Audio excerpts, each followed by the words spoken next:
Donc, on commence. Bonsoir tout le monde. Bienvenue à la séance ordinaire de la municipalité Saint-Maxime-du-Mont-Louis du 6 juillet 2020. Donc, on a quand même, il nous manque des conseillers ce soir, mais on a quand même quorum, donc on va pouvoir procéder. Donc, point 1, l'adoption de l'ordre du jour. Point 2, adoption des procès-verbaux. En 2.1, c'est le procès-verbal de la séance ordinaire du 8 juin 2022. En 3, administration générale et gestion financière. En 3.1, c'est l'acceptation des dépenses. En 3.2, l'état financier 2021, dépôt du rapport du maire. 3.3, c'est l'entente relative à la fourniture du personnel technique de la FQM, donc Fédération québécoise des municipalités. 3.4, inspection de bâtiments pour le centre Jules Drouin. 4.0, voirie et hygiène du milieu. Donc, il y a 3 points qui concernent le RIRL. Quand vous entendez ça, c'est redressement des infrastructures routières locales. Donc, 4.1, RIRL 2021-2022 de la rue de l'Église à Mont-Louis, prolongation de l'échéance. 4.2, le RIRL 2021-2022, rue de l'Église à Mont-Louis, le décompte progressif, numéro 2. 4.3, le RIRL 2021-2022 de la rue de l'Église à Mont-Louis aussi, directive de changement. 4.4, entente stationnement de l'épicerie Mont-Louis. 5, urbanisme et développement. 5.1, rapport mensuel des permis municipaux. 5.2, appui pour demande d'exclusion au CPTAQ. 5.3, règlement sur les chiens dangereux. Donc, c'est un avis de motion et dépôt. 5.4, règlement 307-2022, aide financière pour création de logements. Là aussi, un avis de motion. En 6, sécurité civile et publique. 6.1, règlement du service incendie. Ajout à la grille tarifaire. C'est un avis de motion également. 6.2, garage à Gros-Morne, dépôt au Prasim. 7, loisirs et vie communautaire. 7.1, animation jeunesse Haute-Gaspésie, reddition de compte à l'Alliance pour la solidarité Gaspésie 2017-2023. 7.2, politique Quémada, comité de suivi. 8, demande et correspondance. 8.1, dons divers. 8.2, plainte pour vestuté et dangers associés. 8.3, comité de plein air de l'association Chasse et Pêche. En 9, ce sera le rapport des représentants municipaux. 10, période de questions. Et 11, la levée de la séance. Donc, un proposeur pour accepter l'ordre du jour tel que proposé. Je propose Renaud et Tim. 2.0, donc le procès-verbal de la séance ordinaire du 8 juin dernier. Donc, tous les membres du Conseil ont déclaré l'avoir lu, le procès-verbal de la séance du 8 juin dernier. Donc, en conséquence, il est proposé de l'adopter tel que rédigé. Proposeur, Tim et Marc. 3. Administration générale et gestion financière, acceptation des dépenses. Donc, les dépenses ont été présentées aux membres du Conseil lors de la préséance.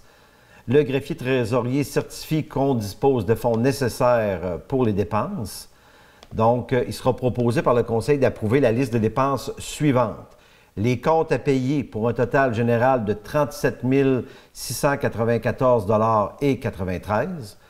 Les paiements par dépôt direct pour un total général de 51 506,77 $. Et les comptes payés pour un total général de 8 883,09 $. Donc, un proposeur pour les dépenses. Renaud et Tim. 3.2. Donc, je vais faire le rapport en vertu de l'article 176.2.2 des faits saillants des rapports financiers du rapport externe. Donc, je vais changer de page pour revenir à mon rapport.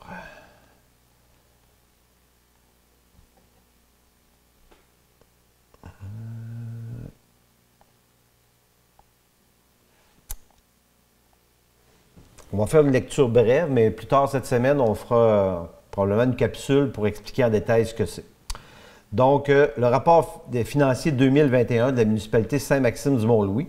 Donc, on va commencer par les revenus de fonctionnement non consolidés. Donc, le budget est de 2 217 270 $ qui se décline comme suit. Donc, il y a 44 de ce montant-là, de 964 880, donc pour les taxes. Ensuite, il y a 5 de ce montant-là. Est-ce que je dis tous les montants ou juste le pourcentage? Non, mais c'est souvent la portion de taxes qui est intéressant de comparer Oui. par rapport aux dépenses. Pour Oui. montrer que c'est 44 de nos taxes qui financent normalement, qui font partie de nos revenus pour financer nos dépenses de fonctionnement. OK. Donc, c'est pour montrer qu'on se compare à d'autres municipalités, que ce pourcentage-là reste encore inférieur à la moyenne de l'ensemble des municipalités. Qui est à peu près 60-62 Ce que le vérificateur nous avait déjà mentionné. Oui. Donc, les autres, c'est les compensations de tenant lieu de taxe 5 je ne dirais pas tous les montants, là. Le transfert par subvention qui est 23 les services rendus 6 et le dernier 22 le droit, amende, intérêt et autres revenus. Ça, c'est pour les revenus. Pour les dépenses de fonctionnement, pour la même année, 1 707 688, donc 25 en hygiène du milieu, un peu moins de 1 pour la santé et bien-être, 3 pour l'aménagement, urbanisme et développement, 12 pour loisirs et culture, 4 frais de financement, 22 administration générale, 15 la sécurité publique et 19 pour le transport. Donc, l'excédent de fonctionnement non affecté, donc par rapport au surplus accumulé, donc on a un surplus accumulé depuis plusieurs années, donc on est à 420 386. Mais ça, ce n'est pas le surplus de seulement que l'année 2021, c'est toutes les années. En 2021, c'est un surplus d'approximativement 108 000 et quelques sous. Donc, ça fait, on l'a regardé comme il faut en préséance. On fera une capsule peut-être télévisuelle la semaine prochaine pour présenter tout ça plus en détail. Puis aussi, il sera déposé sur notre site, sur le Facebook de la municipalité. As-tu des choses à rajouter là-dessus, Dani? Ça va? Non, à part que c'est un dépôt, donc un proposeur ou appuyeur, que vous acceptez le dépôt. D'accord. 3.3, l'entente relative à la fourniture du personnel technique de la FQM. La page. Donc, la FQM a mis en place un service d'ingénierie et d'infrastructure pour accompagner et conseiller les municipalités qui souhaitent retenir ce service. La municipalité désire effectuer la planification et la gestion de son territoire, de ses infrastructures et de ses équipements municipaux, et c'est à ces fins utiliser les services d'ingénierie et d'expertise technique de la FQM. Entendu qu'il y a de conclure une entente avec la FQM à cet effet, dont les modalités sont applicables pour l'ensemble des municipalités désirant utiliser de tels services. Donc, il est proposé que le préambule fasse partie intégrante de la présente résolution. Le Conseil autorise que la municipalité utilise les services d'ingénierie et d'expertise technique de la FQM afin d'effectuer la planification et la gestion de son territoire, de ses infrastructures, de ses équipements municipaux et qu'à cette fin, que la municipalité conclue une entente avec la FQM. Que Dany Bergeron, en tant que directeur, Claude Bélanger, en tant que maire, soient autorisés à signer pour le compte de la municipalité l'entente visant la fourniture des services techniques par la FQM applicable pour l'ensemble des municipalités et que Dany Bergeron, directeur, soit autorisé à effectuer toute formalité découlant de cette entente. Donc, ça va prendre un proposeur, une proposition. Renaud et Marc. 3.4, c'est l'inspection de bâtiments pour le centre Jules Drouin. Dany? Oui, je vais expliquer plus qu'à la dernière minute, mais en fait, c'est qu'on avait jusqu'à maintenant reçu des services d'une personne dans une inspection en commercial institutionnel. On a une soumission de 1985 $. J'ai suggéré de proposer d'accepter, parce qu'il va falloir aller de l'avant si on n'a pas d'autres services, mais qu'avant d'aller de l'avant, je vais attendre de conclure l'entente avec la FQM qui aurait ces services-là pour comparer leur disponibilité et leurs tarifs. Donc, il faut que je confirme aussi leur disponibilité dans les jours qui viennent pour pouvoir prendre la décision. Donc, vous serez au courant par nos moyens instantanés de confirmer que j'ai bien choisi l'option à meilleur coût et selon la disponibilité, mais qu'avant la fin du mois prochain, avant la prochaine séance, on pourra aller de l'avant si on trouve vraiment pas d'autre solution. Fait que si vous êtes d'accord avec ça, c'est vraiment le plus proche trouvé là, en dehors du service potentiel de la FQM. OK. Donc, ce soir, on propose, puis on approuve de faire l'inspection, mais en août, on aura vraiment la personne ou l'organisme qui fera l'inspection pour l'annoncer.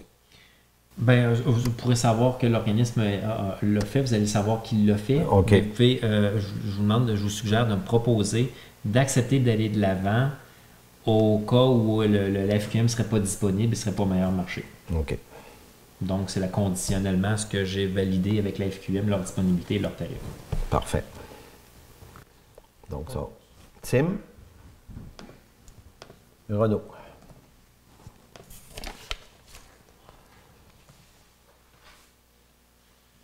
Donc, ça terminait le point 3. Donc, en 4, la voirie et hygiène du milieu. 4.1, RIRL, rue de l'Église, prolongation de l'échéance.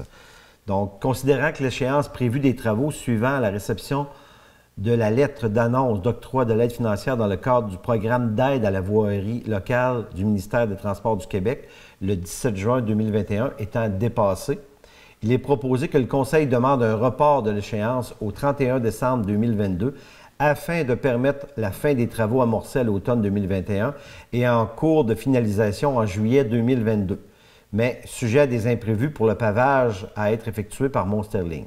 Le report permettra également, dans un délai raisonnable, de compléter les corrections de déficience et de compléter les redditions de comptes requises. Donc, c'est toujours concernant la rue de l'Église, les travaux qui sont en cours. Proposeur? Marc? Et Renaud. 4.2, RIRL 2021-2022, la rue de l'Église, le décompte progressif. Considérant que l'avancement des travaux sur la rue de l'Église a été constaté par la firme Harpo et que le décompte progressif numéro 2 ainsi que la facturation relative ont été transmis à la municipalité, il est proposé que le Conseil accepte le paiement de la facture des entreprises Roy, Duguay et Associés au montant de 949 876 $ et 55, taxes comprises. Proposeur. Tim et Marc. Toujours sur la rue de l'Église, la directive de changement.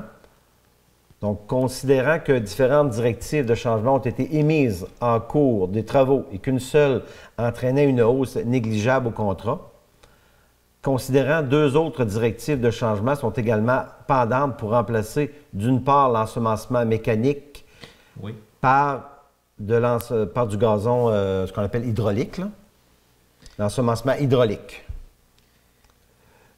Sur les terrains aménagés et d'autre part afin de proposer la régularisation de la pente d'un terrain plus élevée que l'ensemble des terrains affectés par le reprofilage d'un fossé, il est proposé que le Conseil accepte les directives émises et autorise celles à émettre pour la régularisation de la pente d'un terrain, mais maintient l'ensemencement hydraulique sur tous les terrains.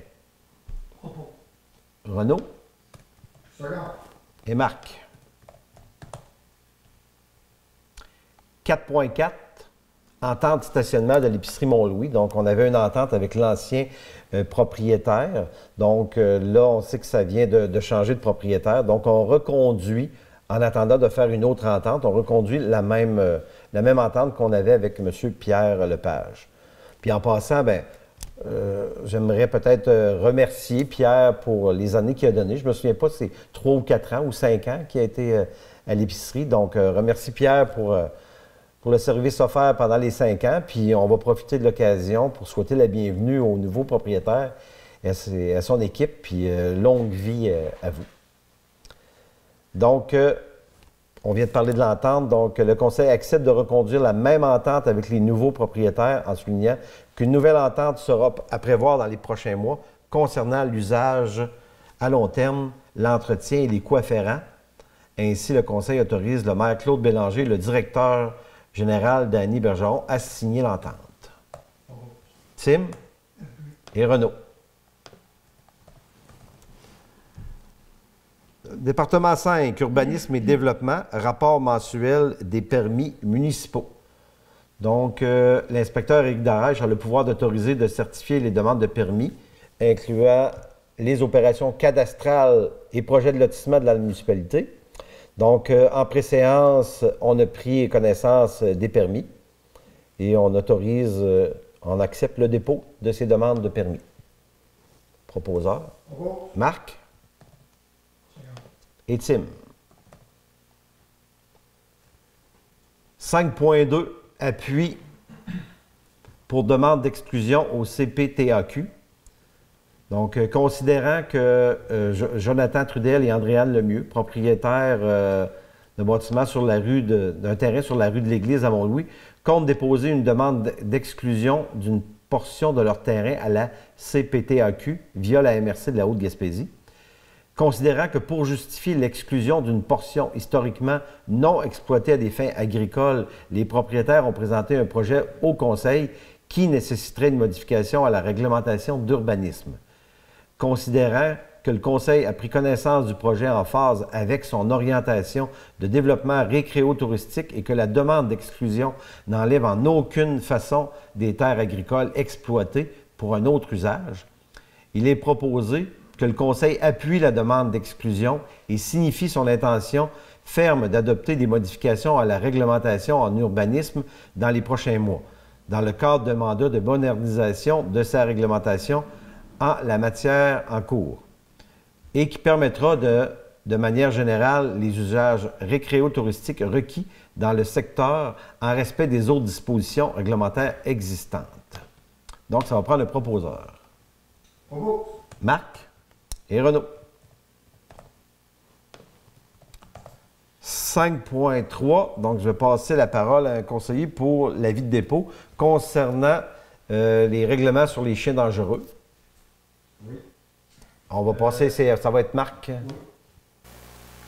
Projet de règlement numéro 22 concernant la garde et le contrôle des chiens. Attendu que la loi sur les compétences municipales prévoit le pouvoir pour une municipalité d'adopter des règlements en matière de sécurité, ce qui inclut la gestion des chiens sur son territoire. Attendu que la loi visant à favoriser la protection des personnes par la mise en place d'un encadrement concernant les chiens prévoit que les municipalités sont en charge d'appliquer le règlement d'application de la loi visant à favoriser la protection des personnes par la mise en place d'un encadrement concernant les chiens et que ce règlement dit les normes minimales qui doivent être intégrées dans le règlement municipal, considérant qu'il... Là, c'est dans l'autre document. Oui, ça, c'était les considérations du projet de règlement, mais pour l'avis de motion, c'est dans notre procès-verbal.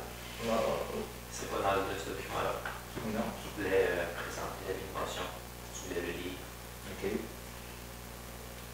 Ça, c'est dans le projet qu'on dépose. OK.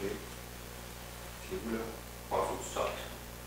Sorte. Oui, il va retirer. Regarde, c'est en direct. On va faire escape. C'est pas peu.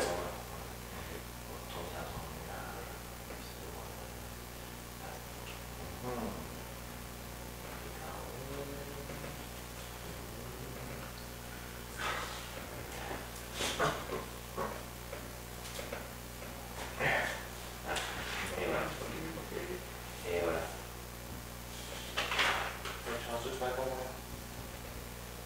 Et voilà où ça a été cette fois.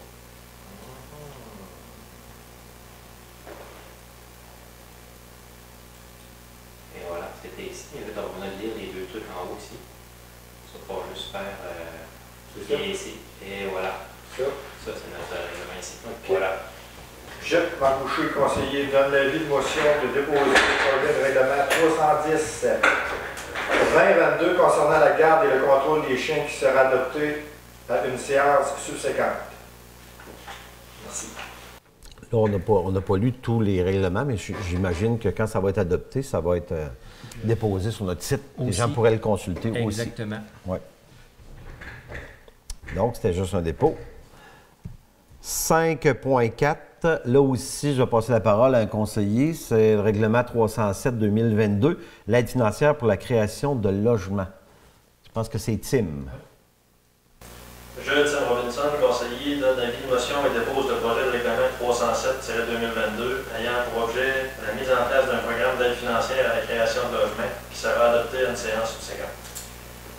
Merci. Permettez-moi de souligner, à la dernière séance, on avait adopté, vous aviez adopté par résolution une politique de valorisation foncière. C'est un règlement qui va à sa façon, à comparer à d'autres municipalités qui peuvent y aller à leur façon, soit par un montant fixe, soit par un congé de taxe. Nous, on parlait de donner un congé de taxe sur la valeur foncière créée. Fait que s'il se crée du logement, il se crée une construction ou se fait de la rénovation avec une amélioration de la valeur foncière, la taxe qui serait calculée sur cette plus-value-là va être créditée, va être donnée en congé de taxe.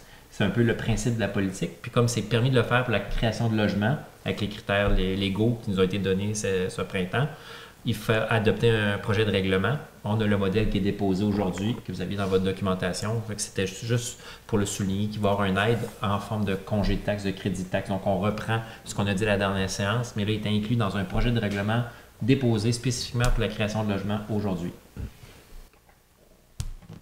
Parfait pour la précision. En 6, sécurité civile et publique.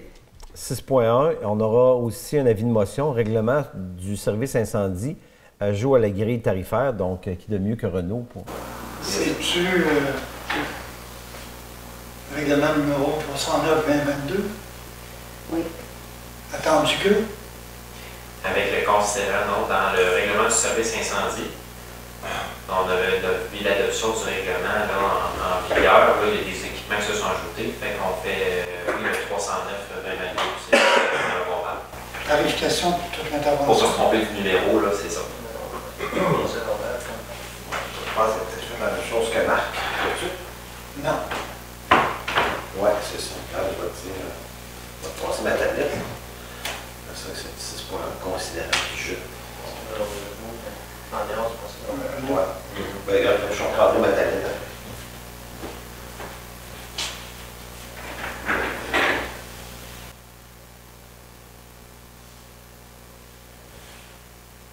Règlement 307-2022, aide financière pour la création, non pas ça, excuse. Sécurité civile et publique, règlement du service incendie, ajout à la grille tarifaire.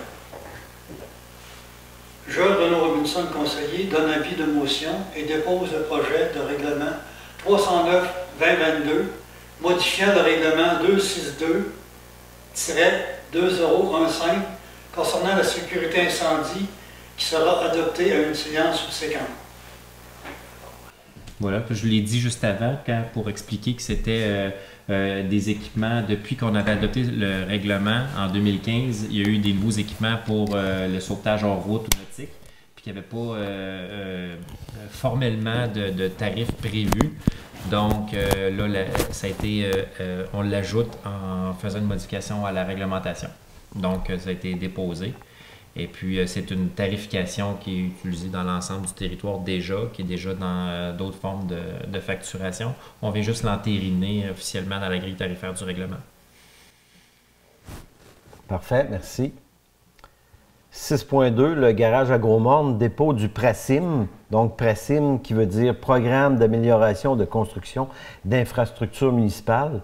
Donc, le conseil souhaite construire un garage municipal. On en parle depuis quelques années, donc ça va se faire. C'est en démarche. Donc, le conseil a pris connaissance des modalités du PRACIM. Donc, en conséquence, il est proposé que le conseil autorise le dépôt d'une demande d'aide financière au même PRACIM, que le conseil municipal confirme que la municipalité a pris connaissance du guide du PRACIM et qu'elle s'engage à en respecter toutes les modalités s'appliquant à elle, que le conseil confirme que la municipalité s'engage, si elle obtient une aide financière pour son projet, à payer sa part de coûts admissibles et des coûts d'exploitation continue de l'infrastructure visée, que le conseil municipal confirme que la municipalité assumera tous les coûts non admissibles au PRACIM associés à son projet si elle obtient une aide financière pour celle-ci, y compris tout dépassement de coûts. Ça va prendre une résolution. Renaud? Tim? On a appuyé là OK. maintenant. 7. Loisirs et vie communautaire. 7.1. Animation Jeunesse Haute-Gaspésie, reddition de compte de l'Alliance pour la solidarité Gaspésie 2017-2023. Donc, il est proposé que le Conseil a pris connaissance et accepte le rapport de reddition de compte pour l'Alliance pour la solidarité Gaspésie que Dominique Gagné, coordonnateur de l'animation Jeunesse Haute-Gaspésie, doit déposer à l'organisme. Ça va prendre le proposeur. Tim. Renaud. 7.2, politique MADA, comité de suivi. Donc, considérant que la municipalité a complété le volet 1 de la démarche MADA, que la municipalité a adopté une nouvelle politique pour les années pour 2022 à 2025, la réalisation du volet 2, mise en œuvre de la démarche MADA, nécessite la nomination d'un comité de suivi. Le comité de suivi aura comme mandat de suivre la mise en œuvre du plan d'action de la politique des années 2022-2025 et ou le bonifier de la municipalité, proposer des correctifs s'il s'avère nécessaire, mettre en œuvre certaines actions en plus de documenter la mise en œuvre en préparation de la prochaine mise à jour de la politique. En conséquence, il est proposé que la municipalité procède à la création d'un comité de suivi MADA qui sera sous la responsabilité de l'élu responsable des questions aînées, la RQA, est composé de personnes suivantes. Donc, moi, Claude Bélanger, comme maire, je suis sur le comité MADA comme élu. On a aussi une responsable des 50 ans et du Club des 50 ans et plus de Montlouis, Mme Thérèse Thibault. Sur ce comité-là, on a Mme Mélissa Fortin, qui est à la maison L'Essentiel. J'ai Arlène Dugas, qui est la coordonnatrice ou directrice de la maison pour aînés Marais-Montagne, et Isabelle Bouchard, qui est la coordonnatrice de la résidence Saint-Maxime. Donc, nos résidences pour personnes âgées, on a quand même des personnes de 50 ans et plus. Donc, le comité est en fonction et prêt pour relever le défi de 2022 à 2025. Donc, ça va prendre quand même un proposeur pour adopter le comité de suivi. Marc? Et Tim. Demande de dons divers. Donc, on a eu une demande de dons. Ça provenait des Chevaliers de Colomb de Gros-Morne. Donc, c'était pour l'organisation. C'est-tu les Chevaliers de Colomb? C'est sport et loisirs. Hein? C'est une demande de sport et loisirs de Gros-Morne. C'était pour l'organisation de la fête nationale qui a eu lieu il y a quelques semaines. Donc, la demande de dons était de 100 $, je pense. Et ça a été accepté en préséance. Ça prend un proposeur.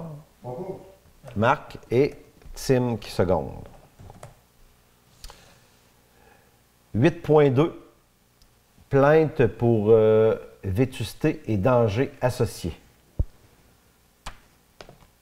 Je te laisse la parole, Dani. Oui, effectivement, parce qu'il n'y a pas de décision, mais c'est pour informer, parce qu'évidemment, on informe le conseil, surtout pour les plaintes d'ampleur et officielles, avec documentation fournie. Effectivement, on peut constater qu'il y a un danger, surtout, on va dire, avec les vents d'automne, là, on se donne un délai. On ne peut pas intervenir directement. On doit, par formalité, nous, aviser le propriétaire, formellement fournir une lettre ou fournir un délai pour intervenir, et qu'en cas de danger ou en cas s'il n'intervient pas, à ce moment-là, nous, normalement, on peut aller en cours, on demander une injonction. Fait que vous voyez un peu les formalités. Mais il ne faut pas s'arrêter à ça. C'est juste pour dire qu'on en prend connaissance, que j'en suis complètement d'accord que notre inspecteur doit agir. Et puis, je vais juste au moins donner le message que il ne faut pas s'attendre à ce que ça change demain matin, qu'éventuellement, si dans les délais prescrits ou dans les délais octroyés, il n'y avait pas de réponse, puis qu'on doit, on doit faire des démarches, on verra les faire. Puis si on les fait, puis qu'on voit qu'ils annoncent des vents, par exemple, puis on veut agir en urgence extrême, ils annoncent des vents de 100 km/h, ben écoute, on demandera une instruction d'urgence. C'est toutes des choses qui peuvent se faire. On verra en temps et lieu, mais j'en ai pris connaissance, puis je voulais le mentionner. Parfait. Merci. 8.3, comité de plein air de l'association Chasse et Pêche. Donc, il est proposé que le Conseil accepte à la demande du comité de loisirs de fournir 2 tables, des bancs, des poubelles excédentaires pour remplacer l'équipement désuet à la vallée des Pins Blancs. Donc, on a quand même fourni des équipements qui étaient déjà entreposés dans nos garages, puis qui ne servaient pas nécessairement. Je pense que c'est ça. Puis, donc, ça va prendre quand même une proposition pour qu'on accepte de leur prêter cet équipement-là. Renaud? Et Tim? 9, le rapport des représentants municipaux. Donc, je vais commencer par Renaud. Tu avais un mot. On va tourner la caméra vers Renaud. Oui, c'est pour dire que le 24 juillet, nous aurons l'inauguration du parc municipal à Gros-Monde. Donc, tout le monde est bienvenu. Ça va commencer aux environs de 13 heures. Ça devrait durer 1 heure ou 2.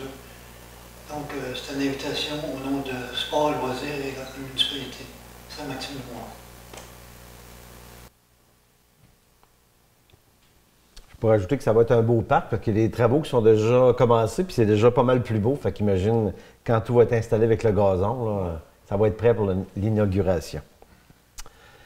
Après ça, ça va être à ma gauche. Il y a Tim aussi qui avait un message.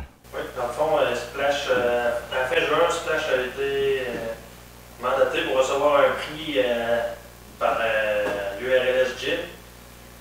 Le comité Splash a été désigné par l'animation jeunesse au Gaspésie pour être lauréat pour le prix excellent Loisirs et Sport. Ce prix est donné par l'URLS Gym aux organismes ou personnalités qui se sont démarqués dans leur localité pour les activités de loisirs et sport qu'ils ont réalisées durant l'année. Et M. David Scantlin qui a été récipiendaire du prix Capture. Super. Marc, t'avais-tu quelque chose? Non, je sais que c'était le fun de Splash. Ça fait longtemps qu'ils travaillent là-dedans, puis ils font du bénévolat. Ils s'occupent des jeunes, puis ils font des fêtes, puis ils ramassent l'argent. Ils sont motivés, ils sont bons. Content qu'il y ait eu un prix. Parfait. Bien mérité. De mon côté, ce que je pourrais vous dire, c'est que le comité MADA, on a eu un montant d'argent, 5 000 $ pour des infrastructures et de l'équipement pour les 50 ans et plus. Donc, ça a commencé à arriver. Je vais revenir là-dessus peut-être au mois d'août. Là, tout devrait être installé, puis on pourra peut-être faire un petit vidéo. J'aimerais aussi féliciter les gens qui ont organisé la fête, le gala des finissants de secondaire 5. J'y ai assisté, on a remis quand même 2 prix. C'était très bien organisé. Ça se passait dans un gymnase. La décoration était fantastique. En tout cas, j'aimerais féliciter l'équipe école. Je les ai félicités déjà, mais là en public, pour l'organisation de cette belle fête-là. Et féliciter aussi les finissants là, pour avoir atteint un objectif là, de terminer leur passage au secondaire. Ça termine le point 9. Dany, t'avais-tu quelque chose en 9? Non? Pas bon. Période de questions. Il n'y en a personne, n'a pas d'assistance. Puis Diane ne signifie pas qu'on a eu un message de question. J'ai eu la question ou le commentaire sur le ramonage. Oui, OK. Je vais juste le souligner, mais que j'approfondirai pas trop. C'est juste pour dire, parce qu'on a eu un commentaire comme quoi ça avait été entendu lors d'une séance précédente, qu'il y a... et juste pour souligner qu'il n'avait pas été question qu'on lance un service à ce moment-là municipal de ramonage, mais qu'on trouvait important de communiquer avec les citoyens que c'est important de le faire et de fournir peut-être même des coordonnées, donc des ressources disponibles d'entreprises qui peuvent le faire sur notre territoire pour aider si on se fait poser la question. Toutefois, dans le commentaire, on s'est fait dire qu'il y a des endroits, il y a des municipalités, les services de pompiers, des gens qui ont la certification pour le faire. Est-ce que ça pourrait se faire? Tout c'est à approfondir. Est-ce qu'on peut prendre une liste de noms d'intéressés, demander un prix à un entrepreneur, puis faire un prix de groupe? Les idées sont là. Je ne veux pas rentrer dans le détail, il n'y a pas de décision, mais je suis pour dire que la question, le commentaire a été posé et puis que ça suivra son cours d'ici cet automne. Parfait. Donc, avant la levée de la séance, bien, on sait que la saison estivale bat son plein. On est en plein dedans. Donc, il commence à y avoir quand même pas mal d'achalandage routier. Donc, c'est important d'être sécuritaire sur les routes, de respecter les limites de vitesse parce qu'il y a des gens de plus en plus qui se promènent, qui marchent à côté de la route. Il y a des touristes qui sont là. Nos rues sont bondées dans nos villages. Donc, de porter attention aux piétons, aux cyclistes et aux enfants. Et puis, bon été à tout le monde. Puis peut-être tu parlais de la vitesse. Juste rappeler que oui, les travaux s'achèvent. Mais que, bon, nous, il va y avoir au niveau de la rue de l'Église des nouveaux stops, des nouveaux arrêts à l'intersection des rues de l'avenue du Centre-Jules-Drouin, de l'avenue E, qu'on pense même d'ici l'année prochaine avoir des radars qui prennent des données, des radars éducatifs sur nos rues. Toutefois, il y a des subventions pour ça, fait que ça ne sera pas pour cet été. Bon, ça se discute encore aussi d'ajuster la vitesse, mais qu'on a demandé à la police d'être plus présent, qu'on veut des rapports, qu'on va peser pour qu'ils poursuivent la campagne avec une politique de non-tolérance au niveau de l'excès de vitesse dans nos rues municipales. Donc, on voulait des résultats, des amendes. Les radars l'année prochaine, ça va se poursuivre l'année prochaine, c'est pas juste cette année, de dire qu'avec des données, bien, on va pouvoir intervenir au meilleur moment d'ailleurs. Donc, tout ça sur le long terme. Je pense qu'on répond pour le moment à l'appel. Donc, s'il y a d'autres questions, vous pouvez toujours les lancer au conseil. C'est ça. Les radars, c'est peut-être l'année prochaine, mais les arrêts stop, ça va être cette année. Oui, on a reçu la commande, doivent être posées sous peu. Parfait. Donc, on serait rendu au point 11, qui est la levée de la séance. Donc, Renaud qui propose la levée de la séance et Tim qui seconde. Donc, bonne fin de soirée à tout le monde et à la prochaine.